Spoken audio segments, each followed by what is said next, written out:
So here we are on our Talk Tuesday. Jan Boback from Anderson and Boback. And I'm Kimberly Anderson from Anderson and Boback. We have a guest. And I'm Jessica Marshall from Anderson and Boback. And we have a guest with us today. So I want all of our viewers to know that if you ever have someone you know or you care about, or you're facing a criminal challenge, criminal charge or accusation, there's somebody's name and number that you need to keep handy. And that is Sarah Toney. Sarah Toney from the Toney Law Firm is a Chicago criminal defense and DUI attorney. And we've had the opportunity to talk with some of her clients who rave about her expertise, and also talk with some judges who seem to think that she has some expertise and really well organized and representation for her clients in the courtroom. So welcome, Sarah Toney, to our Talk Tuesday. Thank you. Thanks for having me. I'm excited to be here. Yeah, we don't do criminal defense at Anderson and Boback, but when we do have the clients who need that kind of thing, we certainly are happy and glad that we have your name so that we can make a referral. Have you been busy these days with what's going on in the world with COVID-19?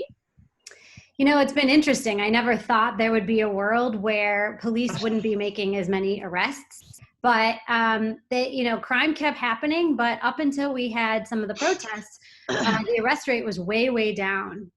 Police were just really nervous about making arrests. They didn't want to bring people into custody.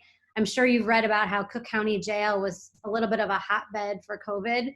And so they were super leery to bring people in and possibly expose the people they arrested to COVID, or potentially expose themselves to COVID. So that combined with the fact that our courthouses for criminal cases, for just regular updates on those cases, was closed. It was a little bit slow during the last couple months, but it's definitely picking up with everything we're seeing in the world. Plus, given the fact that Chicago is finally moving into some of the bigger phases and things are starting to reopen, we're starting to definitely pick up.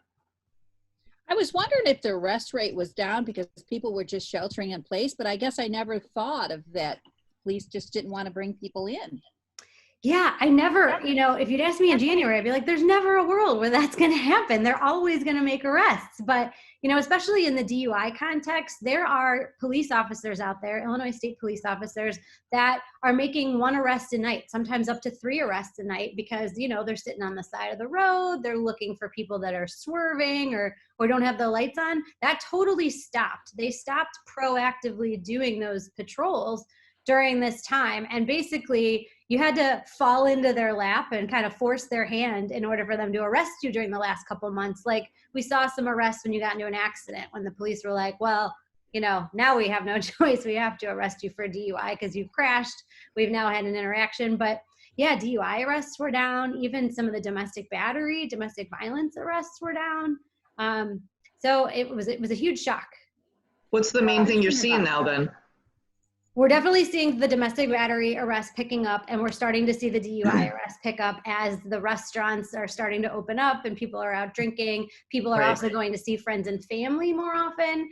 And I think one of the interesting things that also never occurred to me is that when people are going out, they're driving. Before, they would be smart about it in the city of Chicago and take an Uber or a Lyft or some sort of ride share. But now with COVID, people are so reluctant to get into a shared car that they'd rather just drive themselves, but then they make the mistake of having too much to drink. That's a great, like friends' houses during shelter in place. Like, where would they go to drink? Because there was nowhere to go. Yeah, people were going to friends and family. And then I think as time went on, I think people justified it by sitting in their yards and thinking, well, we're outside, this is okay, we're barbecuing. So I always asked when somebody called, where were you coming from? Where were you going? And it was friends or family. I didn't have anybody who was in some, underground bar that wasn't supposed to be open that actually was. It was all friends or family. No one ratted anyone out, it sounds like. Yeah, exactly. That is an interesting point about the Uber and the Lyft. I guess I never gave much thought to that. People are probably really weary. If they're still out there, are Ubers and Lyfts still out there? They are. Yeah, they've released some new guidelines about, you have to wear a mask. You have to sit in the back seat. I always sat in the back seat, but some people I know like to sit in the front seat, like tourists and things like that. But now you have to sit in the back to give some space between you and the driver. Yeah. I've taken an Uber just, I think, 2 days ago. And just like I normally would. We do have a question here from Keith Flournoy, and he says, hello, ladies. Are there any men working with your firm? It's an all-female firm right now. Not by design. It's just how it happened, Keith. It just happened to fall that way. It may There's change. no discrimination. Absolutely not. It We've just had happened them. that way. We've But had thank men. you for your question. Yeah. Do you have anybody working there that's a male, Sarah? No, we're all female also. See, If you've there's ever a argued reason. with a woman, you know we're the best. So And we always win. Yeah. Well, I'm sure that's not by design, Sarah. It just happened to evolve that way, and it's a good fit, isn't it? Oh, it's a wonderful fit. Yeah, our Yeah. our ideology is the same. The work product and the determination and the love for the clients, it's the same. So yeah, it's a really good fit. Now, I'm interested to know, in your firm, do you have more male clients or female clients? We get asked that question all the time. We have a little bit more male than female. I don't know exactly what the breakdown is, but we do have more male clients. And we have found that in some cases, male clients prefer to have a female lawyer. They think that it's more beneficial. What do you guys find? Yeah, and orders of protection all the time. You know, they're like, I don't think the judge is going to find me guilty of beating somebody up like my wife if I bring a female with me to court. And I'm like, I don't think that's necessarily true, but okay. Yeah, whatever works, I guess.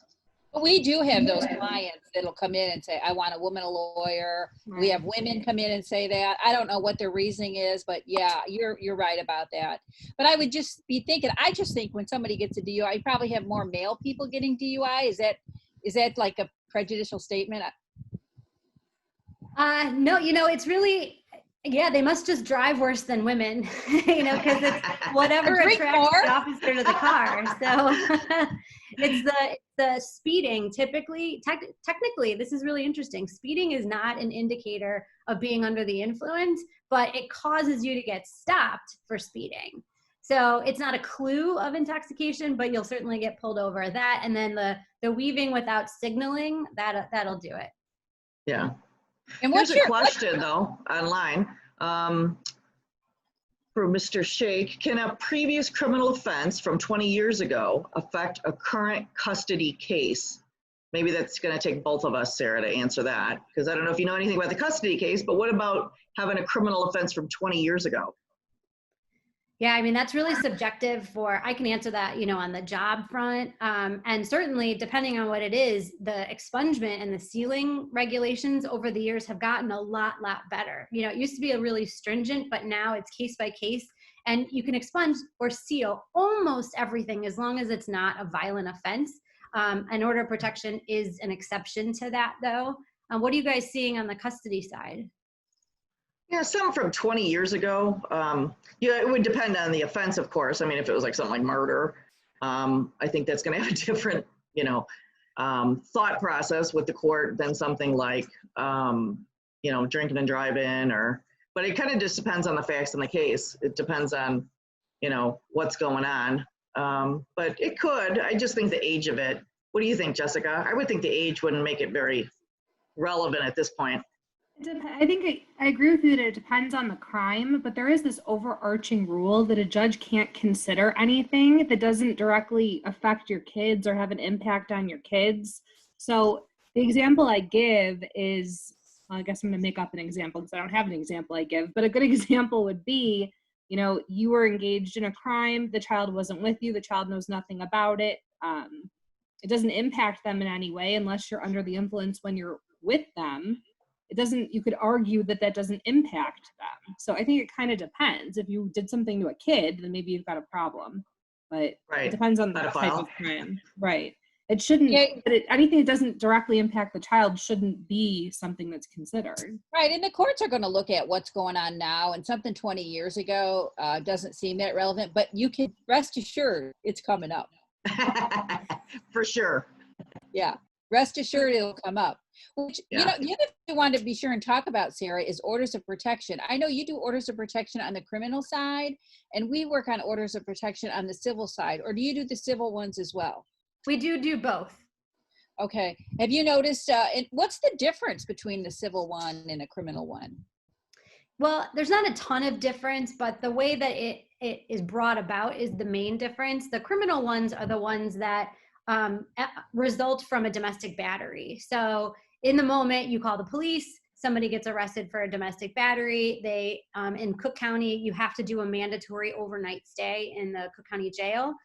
Whereas even though it's just a misdemeanor, a normal domestic battery is just a misdemeanor. Normally misdemeanors, you can get released from the police station, but domestic battery, I think they want that cool down time. So they make you spend the night in jail, and then you go for your bond hearing. And then when you get out, you can have what they call special conditions of bond, which look a lot like an order of protection, and also the possibility of having an order of protection that kind of trails along with the domestic battery case.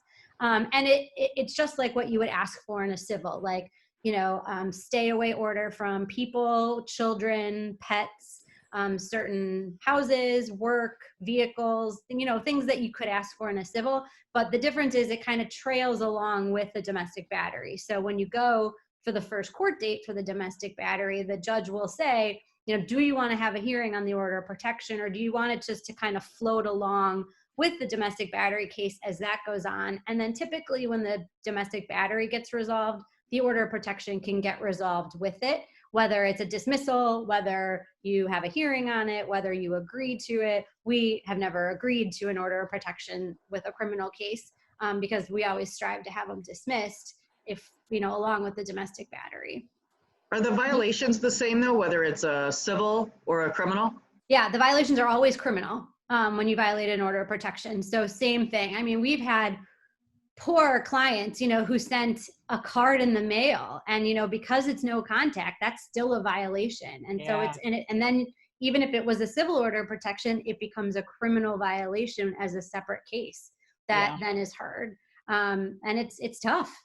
Yeah. I remember once we had a client who divorced, and then, we had the order of protection was in place, and they like reconciled, not like together again, but they were riding in the same car, and he got pulled over for some infraction. I don't know, probably something stupid, right? So he gets pulled over, and then they run and they see that he's got this order against him, and she's sitting right there, and she's telling him, look, I'm okay with it. We're friends, and they didn't care. They carted him off to jail. And I was like, I can't believe it. I mean, I know it's a court order and you have to abide by the court order, but when you've got the victim sitting right there next to you, saying it's okay, I don't want to enforce it, it's like, too bad. So it's tough. Sarah, would that be an easy case to defend as a violation? It really depends on the county. Cook County, yes, they're gonna be more prone to listening to what the complaining witness wants, whereas other counties will say, we're gonna proceed anyway, set this for trial, we're gonna call the officer in, the officer can testify to these things, that it was her, that there was the violation, and then that defendant is toast. Cook County is a little bit more forgiving because of the volume that they experience, and they're more willing to listen. But unfortunately, there's not a great mechanism for these complaining witnesses who get orders of protection that are 2 years long to go in and say, you know what, I don't need this anymore, or I want to lessen this up. We have a case right now where the complaining witness keeps showing up at doctor's appointments with the child, where the child is, and that causes her to technically violate, and she has to leave. So there's just not a great way for these people to go in, unfortunately, and modify. It's not as easy as it should be. What about when you've got the order of protection and everyone knows, they have attorneys and that, and then, the person who has the order of protection invites the other person over, right? And so then they're like invited to the house. They're like, okay, so I went over to the house. I've seen that, like, I can't even tell you how many times. And it's always like an arrest, even though they did the inviting. No defense to that? It's not a defense, no, because it is, like you said, it's a court order. It's always a tough conversation to have with clients. Like, that person doesn't have the same parameters that you do. Like, even though you're not allowed to contact them, they are still technically allowed to contact you, which is so confusing. So we see the same thing where they'll get a social media message or a text message from the person that got the order of protection against them. And I always say, you're the one under the court order. So no matter what, you can't respond. You can't acknowledge, you can't go over there, you can't, no matter what they say, until that's gone, you can't respond. So in the civil, I've actually used that to go in and try to vacate the OP, like in the divorce case, because it's such an impediment, especially when there's kids. So like you said, the doctor's appointments and this and that and the school, it's like horrific to try and navigate those things as co-parents. And so actually when I have people that are being contacted by their ex, they can't be that afraid, right? If it's not within the parameters of an order. So I've actually filed motions to vacate based on that, but you're saying in the criminal cases, they don't do it? It's just not as easy. You know, you have to jump through a lot of hoops, and you have to have full hearings sometimes, you know, because the judge wants to hear from what the evidence is and what's going on before they decide to vacate an existing plenary 2-year order. Yeah. Yeah, there's certainly a hearing. Keith is back with another question. Do women ever get accused of domestic battery? Yeah, absolutely. We have 2 or 3 pending right now where we're representing women. Yeah. I'm sure they do. They do. The problem is you've got this fight in the house, right? And that always happens. There's raised voices. And I always tell my people, like, get out, you know, like if it's to the point where voices are raised, like just get out, go cool down. Because I'll tell you, if you've got 2 people there in the household and the cops show up, I mean, I like would bet my professional license on the fact that the man is going down for that, you know. It's just like, it doesn't matter if she's doing the hitting, you know. It's like it's always going to be, you know, the man who gets nailed for it. Do you notice that? You know, it's not always. I think that there Really? is that assumption, and that does happen a lot, but the ones that we have right now are that exact kind of scenario. And the police did, you know, they separated them. One police officer talked to the man, one police officer talked to the female, and ended up arresting the female. I mean, the other thing is, I like your advice a lot, because if somebody overhears the shouting, like a lot of times it's not the 2 people in the argument who call the police, it's a neighbor or somebody who hears it. And so neither party may intend for the police to get involved, but then somebody hears the shouting and they call, and then all of a sudden somebody's arrested and spending a night in jail, and then can't go home when they get out because there's no order of protection not allowing them to go back to their house.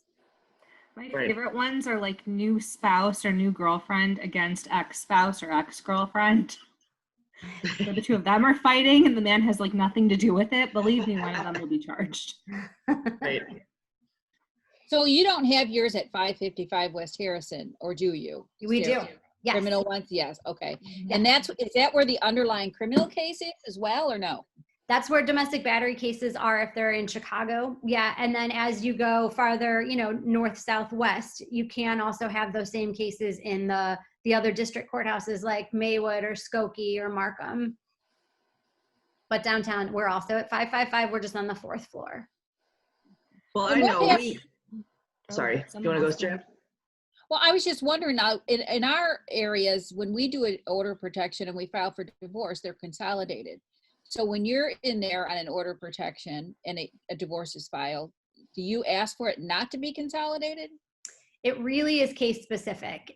A lot of times it's beneficial to consolidate with the divorce because you're working out the same kind of terms, right? Child custody, who's going to have control over the house, you know, things like that. A lot of times that can be beneficial to consolidate with the divorce. It's when there's the criminal case that can't get consolidated. But if somebody just goes in and has a regular civil order of protection and the divorce is out there, then we can consolidate them.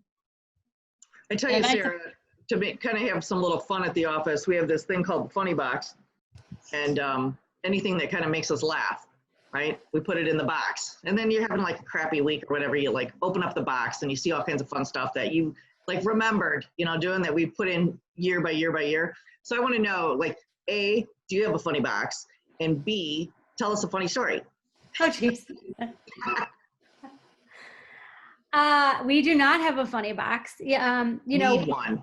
We do. You know, criminal court is so intensive in the courthouses that we're not always in the office that much together. We have an office in the Loop, but there are some days that we don't go because we're driving around so much to all the courthouses between 9 o'clock and 1 o'clock court calls that it's not a office heavy practice. It's more about being in court, which is why we need more than just one of me so that we can get to all the courthouses. Putting me on the spot with a funny story. I don't know. You can think about it and come back with it. I have a funny video we can share while you think about it. I have There's an idea.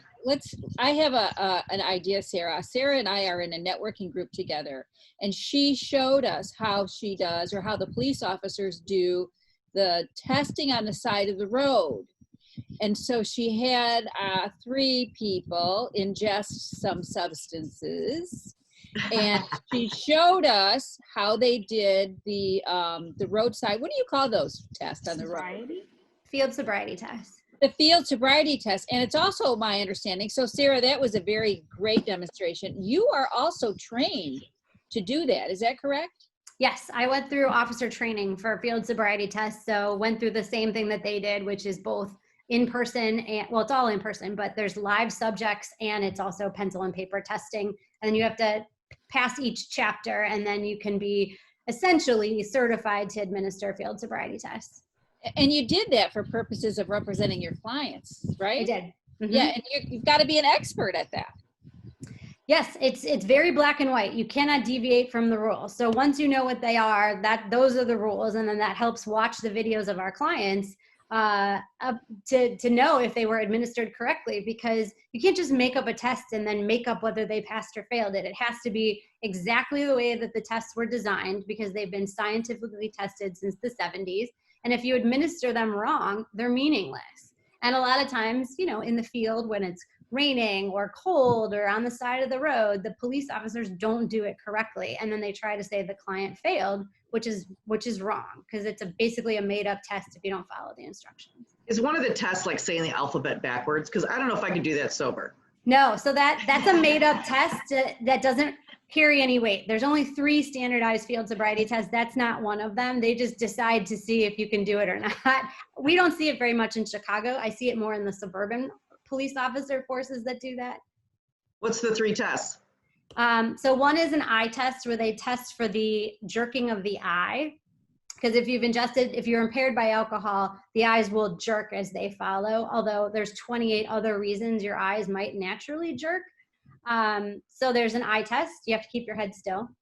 The second test is what they call the walk and turn, where you have to walk on an imaginary line, 9 heel to toe steps, keeping your hands at your side, and counting out loud. And then you have to turn in a series of small steps and then do 9 steps back.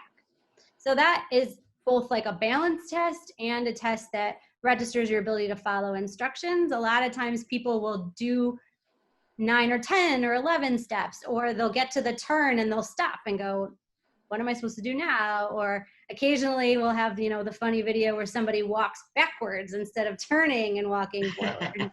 So they're measuring all of those clues to see if you can do it. And then obviously if you're off balance, your hands will come up, and they want them to stay at the side, so that they're looking for that as well.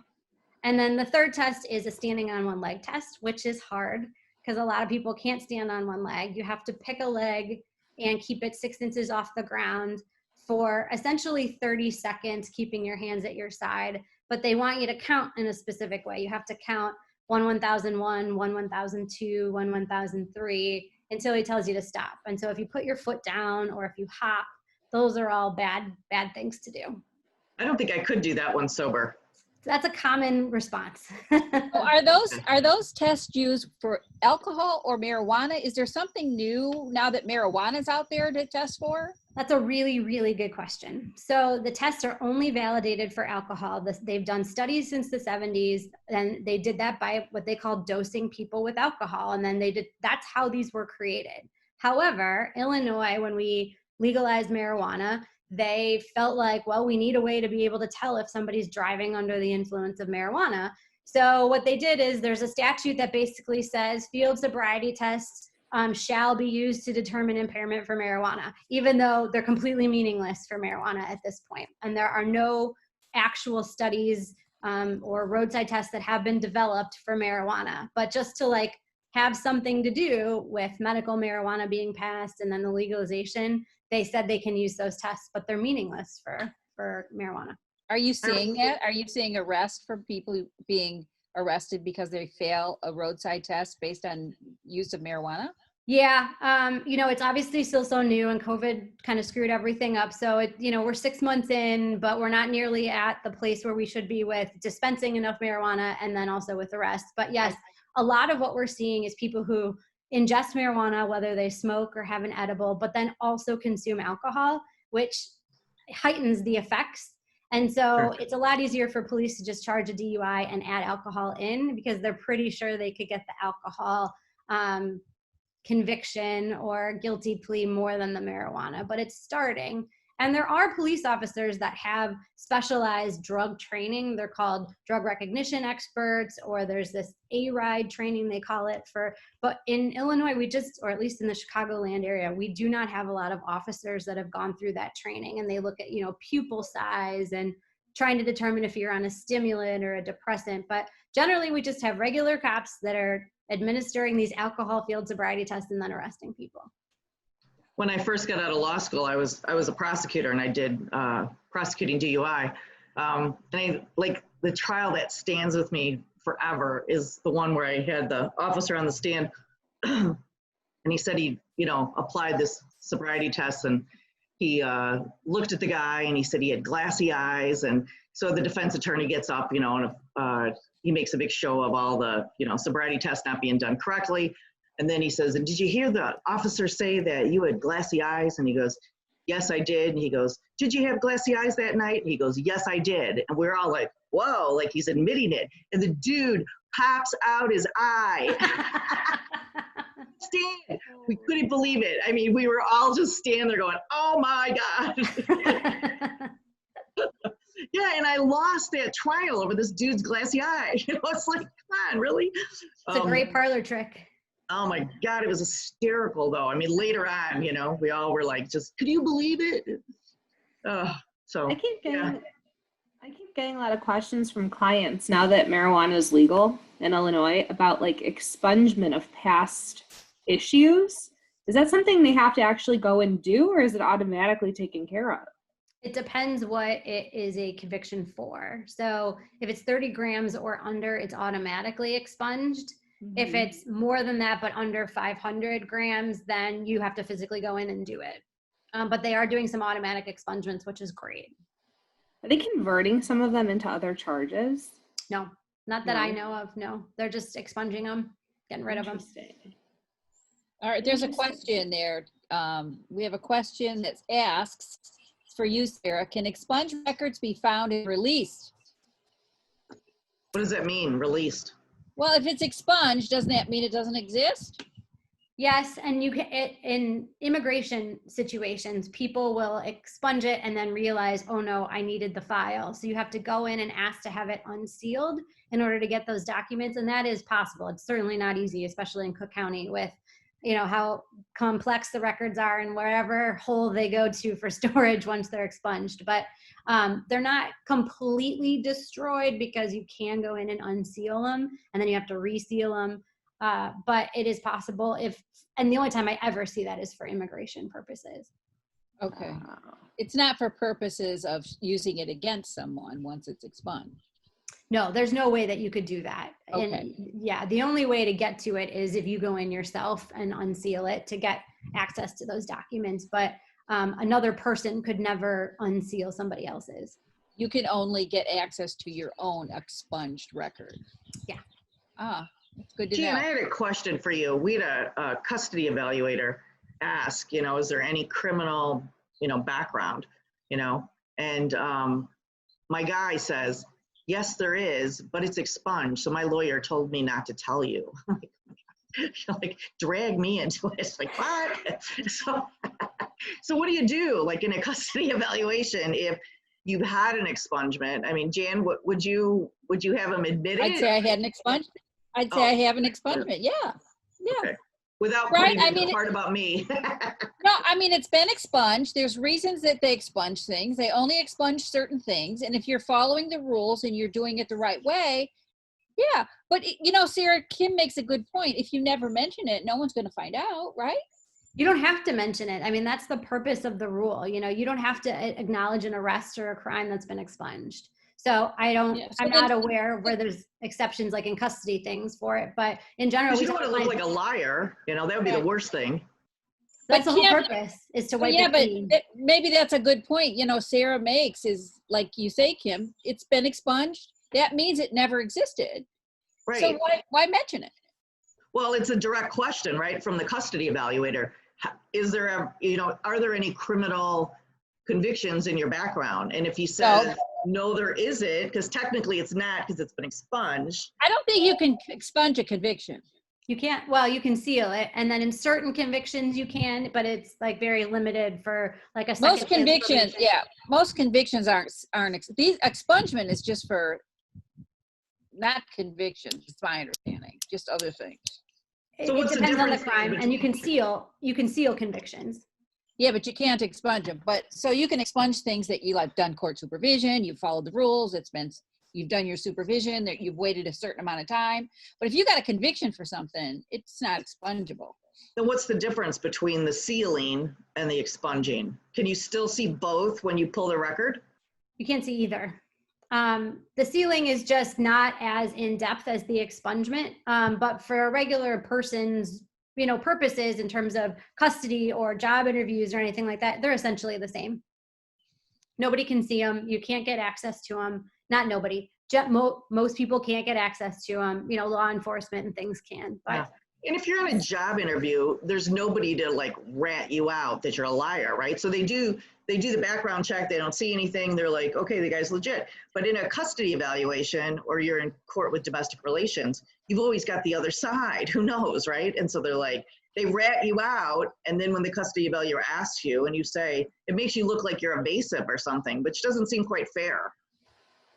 Well, which I would say, yes, I've had this, but it's been expunged, which means it doesn't exist. I think I'd probably be straightforward in a custody evaluation, but the job interview, my answer would be no criminal That's the history. whole point. And you can't go back. There's no record out there. There's no list of everybody who's been expunged, right? It's just non-existent. right, Is that right? Okay. right. Here's a question. Would there be a record of charge being expunged and sealed without asking to have it reopened? I think you just No. answered that. Yeah. Just did. Yeah, it's gone. Once you expunge or seal it, it's gone. Okay. They And give you then, your fingerprints and your booking photo back, and it's taken out of the clerk system, so nobody can go in and look it up or access the physical file. okay. And then he goes on to say, I have just started a divorce case against my narcissist husband who's in jail now for violation of my order of protection. My divorce attorney told me the OOP has no bearing on the divorce case, that you could file for divorce for no specific reason. Is that correct? There's a lot of different answers in there. Go for Well, it, the John. order of protection doesn't have any bearing on division of property. Conduct doesn't come into play, but the order of protection has some bearing on if it has involved your children, if your children were present, if it has to do with, it depends on what he did and how it came about and how long the order of protection is, what the status is. So I guess the answer is it depends. Which is always so helpful. Right. Well, it won't change like how much of the property he gets, because as Jan and Kim said, we're in no fault state. So the court can't give him less because he's a terrible, horrible person. But like Jan and Kim said, for custody purposes and all of that, maybe, perhaps. So before we wrap up, Sarah, are you familiar with TikTok? I am. So we've had this fascination with TikTok.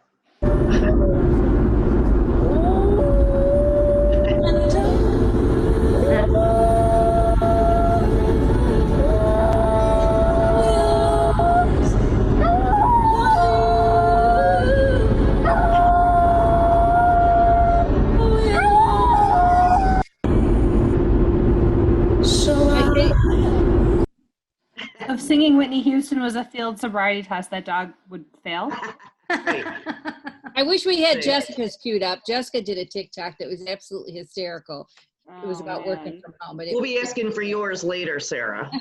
I keep telling my husband, like, let's have some drinks and do a TikTok on Saturday night. And he is adamant against it. I want to do like one of those Schitt's Creek ad lib ones about, folding in the cheese or something. And he's not as excited about it as I am. There's a family law That's what attorney it who does TikToks, and she's pretty well known for that. I was wondering if a criminal attorney like yourself starting some TikTok advertisement might not be a good idea.